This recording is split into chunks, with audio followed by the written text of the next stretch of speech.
औज़ुबिल्लाहिमिनश्शैतानिर्रजीम बिस्मिल्लाहिर्रहमानिर्रहीम अस्सलामु अलैकुम वरहमतुल्लाहि वबरकातुहू। मोहतरम सामीन, हमें बाज़ औक़ात कुछ ऐसे लोगों के फ़ोन और मैसेजेस मौसूल होते हैं जो बेचारे बहुत ज़्यादा परेशान होते हैं, और परेशानी की मेन वजह उनकी यही होती है कि उनको कोई सही मुआलिज नहीं मिलता। कोई ऐसा मुआलिज नहीं मिलता जो कुरान और सुन्नत के मुताबिक इलाज करता हो। मुआलिजीन तो मिलते हैं लेकिन सही नहीं होते जो कुरान और सुन्नत के मुताबिक इलाज ना करते हो। ऐसे मुआलिज नहीं मिलते उनको। मेरे भाइयों, उन बहन भाइयों के लिए मैं इंशाल्लाह कोशिश करेंगे कि उनकी मुश्किल को आसान, अल्लाह ने मुश्किल आसान करनी होती, लेकिन हम कुछ ऐसी इंशाल्लाह उनको तदाबीर मैं बताता हूँ, कुछ ऐसे तरीके बताते हैं जिनके ऊपर अगर वो इंशाल्लाह अमल करते हैं तो अल्लाह के फ़ज़ल से अल्लाह पाक उनको सेहत दे देंगे।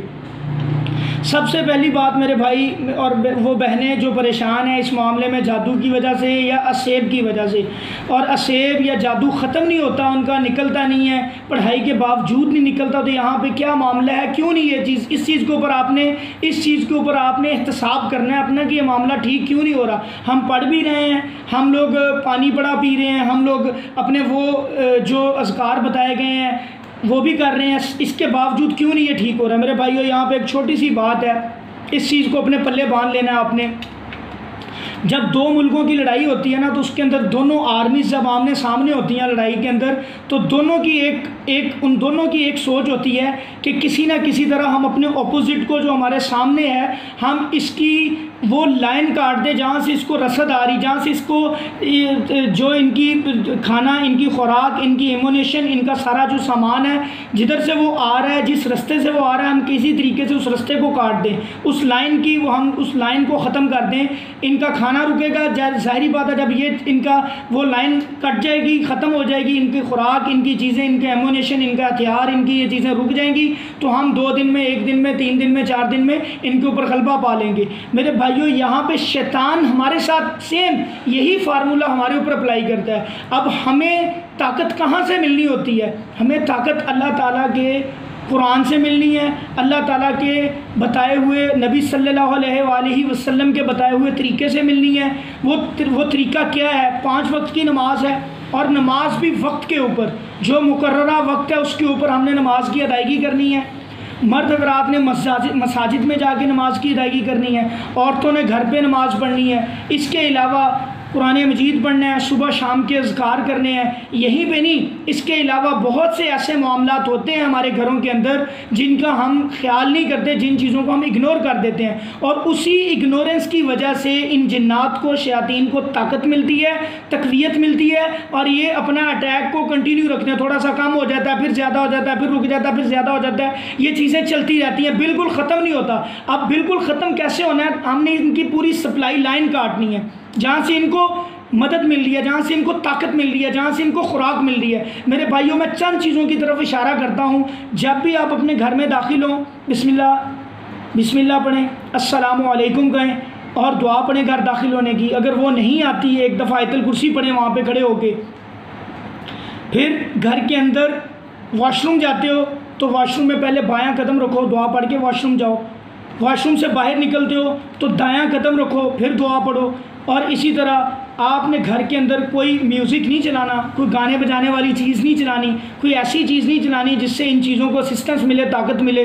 गाना बिल्कुल नहीं, कोई टीवी पे ड्रामे नहीं देखने, कोई सीरियल नहीं देखने, कोई मूवीज़ नहीं देखनी, ये काम नहीं करने। अपनी आँखों की भी हिफाजत करें, ख़ास तौर पे वो मरीज़ और उसके घर वाले जो इस आफत के अंदर मुब्तला हैं। इन्होंने गाना बजाना नहीं सुनना, ना ऐसी आँखों को इस तरफ कोई ऐसी चीज़ देखनी है जो ना महरम हो। मेरे भाई, आपने अपने कानों की भी हिफाजत करनी है, अपनी आँखों की भी, अपनी ज़ुबान की भी। हर वक्त आपकी ज़ुबान ज़िक्र इलाही से तारो। अगर बाज़ मरीज़ों की हालत बहुत खैर होती है, बड़ी तकलीफ़ में होते हैं, वो पढ़ नहीं सकते, तो वो कम अज़ कम सुन सकते हैं कुरान मजीद। सूरह बकरा लगातार अपने घर में चलाएं। अब तो ऐसे यूट्यूब के ऊपर आप सूरह बकरा के वो पढ़े हुए हैं, वर्जन पढ़े हुए हैं, जिनका जो टाइम पीरियड है 1 घंटा 20 मिनट है या 10 मिनट है, तो आप उनको लगा के दिन में 3-3 दफ़ा, 4-4 दफ़ा, 5-5 दफ़ा, कम से कम 7 दफ़ा भी सुन सकते हैं। सूरह बकरा अपने घर में चलने दें, बार बार चलने दें। इंशाअल्लाह इन चीज़ों के साथ साथ आपने जब एहतियात करनी है, परहेज़ करना है, अल्लाह के हुक्म से इंशाअल्लाह, अल्लाह के फ़ज़ल से, अल्लाह के करम से, ये बहुत जल्द कमज़ोर होगा। अब आपने इसकी सप्लाई लाइन काटनी, हर वक्त आपके दिमाग में ये चीज़ हो, आपने सुबह शाम के अज़कार करने हैं, आपने अपने आप को बिल्कुल ऐसी चीज़ों से दूर कर लेना है जिनसे इन चीज़ों को इसको ताकत किन चीज़ों से मिलती है? बाएं हाथ से खाना खाने से, बिस्मिल्लाह पढ़ा बगैर खाना खाने से, हाथ धोए बगैर खाना खाने से, वॉशरूम बगैर दुआ पढ़े जाने से। इसी तरह वॉशरूम के बाहर निकलते वक्त दुआ नहीं पढ़ते आप। इसी तरह घर दाखिल होते हैं दुआ नहीं पढ़ते आप, घर से बाहर निकलते हैं दुआ नहीं पढ़ते आप। मतलब इसको हर उस चीज़ से ताकत मिलती है जो आप दुआ के बगैर काम करते हैं, बिस्मिल्लाह पढ़े बगैर काम करते हैं, तो इससे इसको ताकत मिलती है। जब इसको ताकत मिलेगी, इसको आपके खाने में से खाना भी मिलेगा, हिस्सा भी मिलेगा, तो मेरे भाई ये कमज़ोर नहीं होगा, इसकी ताकत मेनटेन रहेगी, बरकरार रहेगी।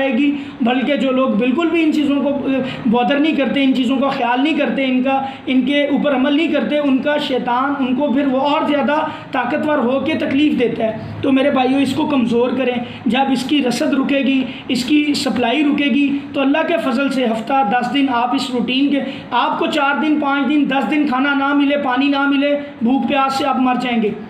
इंसान ज़िंदा नहीं रह सकता 8-10 दिन 15 दिन निकाल लेगा बड़ी मुश्किल से।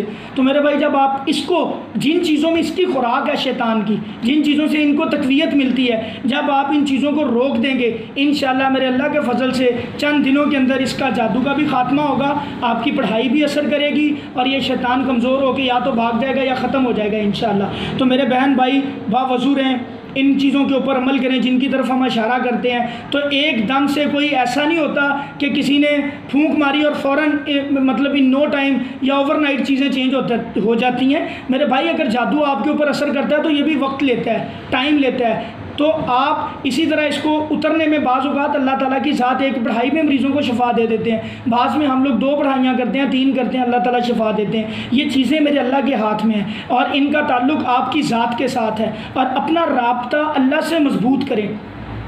शैतान की, जैसे मैंने ये चीज़ें बताई कि हमने शैतान की सप्लाई लाइन को काटना है, शैतान भी हमारी सप्लाई लाइन को काट के हमारे ऊपर हमलावर होता है। वो सप्लाई लाइन कैसे काटता है? वो अल्लाह ताला से हमारा राब्ता, अल्लाह ताला से हमारा जो राब्ता है उसको डिस्कनेक्ट करता है। कैसे करता है? हमें माज़ अल्लाह ना करे ऐसा किसी के साथ हो, हमें शिर्क पे मजबूर करता है, गलत मुआलिजीन के पास लेके जाता है, जो काहन होते हैं, जो जादूगर होते हैं, जो आप लोगों को वरगला लेते हैं और आपके अकीदे के साथ खेलते हैं। फिर इसी तरह नमाज की पाबंदी नहीं जब आप करते, नमाज करते हो, नबी सल्लल्लाहु अलैहि वसल्लम का नमाज मुसलमान और काफिर में फ़र्क है, नमाज से इस चीज़ का फ़र्क अल्लाह के नबी कह रहे हैं। तो मेरे भाई, ये वो चीज़ें हैं जिनसे शैतान हमें नमाज़ों से, दीन से, कुरान से और शरई कामों से, इन चीज़ों से हमें दूर करता है और फिर हमारे ऊपर हमलावर होता है। तो मेरे भाई, हमने इसके हमलों से अगर इसको रोकना है, इसके हमलों से बचना है, इसका बचाव करना है, तो हमें शरीयत के मुताबिक अपनी ज़िंदगी गुजारनी पड़ेगी।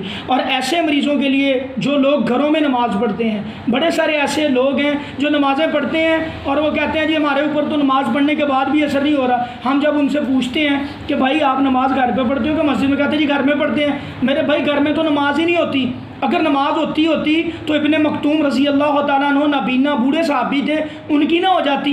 उन्होंने भी अल्लाह के नबी से इजाज़त ली कि यार रसूलल्लाह मुझे इजाज़त दे, मैं नमाज को घर में पढ़ लिया करूँ, मैं नबीना हूँ, रास्ता नहीं ठीक, पथरीला रास्ता है, रास्ते में खारदार झाड़ियाँ हैं, जंगली जानवर हैं, तो ये मेरे ऊपर हमलावर हो सकते हैं रात की नमाज़ों में, ख़ास तौर पर ईशा और फजर की नमाज़ों में भी। तो मैं घर पर, मुझे इजाज़त दे दे, मैं घर पर नमाज़ पढ़ लिया करूँ। तो नबी सल्लल्लाहु अलैहि वसल्लम ने उनको इजाज़त दे दी। उसी वक्त जिब्रील अलैहिस्सलाम आए और अल्लाह ताला ने मना कर दिया कि किसी मर्द की नमाज घर पे नहीं होती। नवाफिल को, सुन्नतों को घर में अदा करें ताकि आपके घर भी कब्रिस्तान ना बने।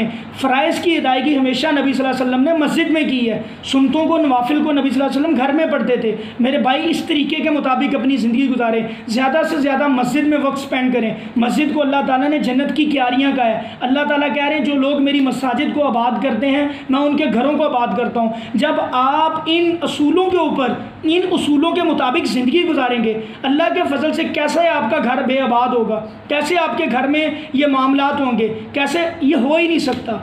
आप पूरे एतमाद के साथ अल्लाह के ऊपर यकीन करके, अकीदा रख के 5 वक्त की नमाज़ पढ़ें और नमाज को उसके मुकर्ररा वक्त पे पढ़ें और मस्जिद के अंदर जाके वक्त मुकर्रर पे पढ़ें, जमात के साथ पढ़ें। इंशाअल्लाह मेरे भाई, आप अपने आप को, कमज़ोरी हमारे अंदर है, कमी हमारे अंदर है, जिसकी वजह से शैतान फ़ायदा उठाता है। अगर हम अपने आप को ठीक कर लें, हमारा राब्ता, नाता, ताल्लुक़ अल्लाह ताला की ज़ात से बिल्कुल ठीक हो जाए, अल्लाह की कसम 1 सेकंड में शैतान की दौड़ लग जाती है। शैतान की मौत वाक़या हो जाती है। हज़रत उमर फ़ारूक रज़ी अल्लाह ताला अन्हु को चिल्ले नहीं करते थे, सिर्फ़ उनके अंदर यही चीज़ थी कि वो अकीदा बहुत अच्छा था, बड़ा मजबूत अकीदा था उनका, बड़े ताकतवर अकीदे के मालिक थे, तो शैतान उनसे खौफ खाता था। आज आप भी अपने अकीदे को ठीक करेंगे तो इंशाअल्लाह शैतान आपसे भी खौफ खाएगा, इंशाअल्लाह आपका रास्ता छोड़ देगा, इंशाअल्लाह जिस रास्ते पे आप होंगे। तो मेरे भाई अपने अकीदे को अल्लाह ताला के ऊपर मजबूत करें। नफ़ा और नुकसान की मालिक मेरे अल्लाह की ज़ात है, बावजू रहा करें, अपनी ज़ुबान से हर वक्त ज़िक्र इलाही करें, कसरत से अल्लाह का ज़िक्र करें। अल्लाह कुरान में कहते हैं मेरा ज़िक्र कसरत से करें। मेरे भाई जब आपके अंदर ये चीज़ें आएंगी, मेरी बहनों के अंदर, मेरे भाइयों के अंदर, तो अल्लाह की कसम आप इस जादू से, इस असेब से अल्लाह पाक आपको महफूज कर लेंगे। अल्लाह आपको भी और हमें भी अमल करने की तौफीक अता फ़रमाए, और इसके साथ साथ अपनी खुराक भी वो ऐसी बनाएँ जो नबी सल्लल्लाहु अलैहि वसल्लम की थी। खजूर का इस्तेमाल करें, कलवंजी का इस्तेमाल करें, इसके साथ साथ जौ का दलिया खाया करें, घैया कद्दू और बड़ा गोश्त खाया करें। मेरे भाई इन चीज़ों को खाया करें जो नबी सल्लल्लाहु अलैहि वसल्लम खुशी से खाते, और वाकई इन चीज़ों के अंदर यकीन माने जादू का भी इलाज है। जिन्नात को बड़ी तकलीफ़ होती है जब नबी की बताई हुई खुराकें हम खाते हैं। खीरे का इस्तेमाल करें, इन चीज़ों को खाएँ, इंशाअल्लाह अल्लाह पाक आपको सेहत देंगे। अपनी खुराक भी नबी के तरीके के मुताबिक करें, अपना लिबास भी, अपना चाल चलन भी, अपनी ज़िंदगी का तौर तरीका भी। इंशाअल्लाह अल्लाह की कसम शयातीन आपसे भागेंगे और अल्लाह आपके घरों को जन्नत बना देंगे इंशाअल्लाह। अस्सलामु अलैकुम रहमतुल्लाह।